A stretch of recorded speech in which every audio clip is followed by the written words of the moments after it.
এখন হয়তো বলবে এই মেয়েটা বাইক চালাতে জানে, গাড়ি চালাতে জানে। তুমি যেটা পারো তুমি সেটা করো।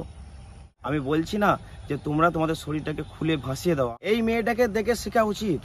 এই মেয়েটার নাম তোমরা সবাই জানো। আমি কিন্তু এই মেয়েটার নামটা বলতে চাইছি না এই কারণে, কারণ তোমরা যেহেতু জানো এর বায়োডাটা তোমরা ঠিক নিজেরা খুঁজে বার করে নিতে পারবে। আমি এই কারণে এই জন্য ভিডিওটা বানাচ্ছি যে এই মেয়েটা সত্যিই ভদ্র। এর ড্রেস দেখে বোঝা যায়। অনেক মেয়ে আছে নিজের শরীর খুলে দিচ্ছে ভাইরাল হওয়ার জন্য, টাকা ইনকাম করার জন্য। কেন এই মেয়েটা পাচ্ছে না? এই মেয়েটা গাড়ি করে ঘুরছে, নিজস্ব গাড়ি পাল্টাচ্ছে, সবসময় বাইক কিনছে, নিজের বাবা মা শখ পূরণ করছে, নিজের শখ পূরণ করছে। এই মেয়েটা পারছে না?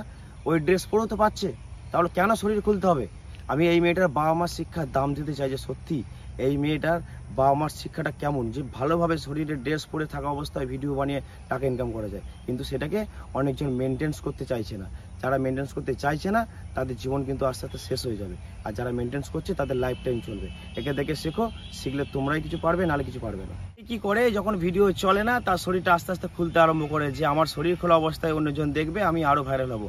দেখো তোমার শরীর কিন্তু আর খোলার কিছুই থাকবে না, তখন তারাও আর দেখবে না। কিন্তু তুমি ডেলি নিজস্ব একটা কন্টেন্ট নিয়ে আসার চেষ্টা করো, তারা তোমাকে সবসময় দেখবে। হ্যাঁ, এখন হয়তো বলবে এই মেয়েটা বাইক চালাতে জানে, গাড়ি চালাতে জানে। তুমি যেটা পারো তুমি সেটা করো।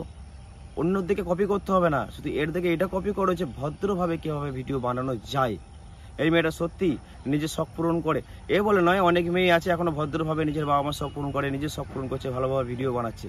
আমি বলছি না যে তোমরা তোমাদের শরীরটাকে খুলে ভাসিয়ে দাও, আমি শুধু বলছি এর মতো ভাবে ভিডিও বানাও, এর মতো। একে দেখে শেখো, আর এর বাবা মার প্রতি একটা শ্রদ্ধা নিয়ে আসে, সত্যি কেমন শিক্ষা দিয়েছে।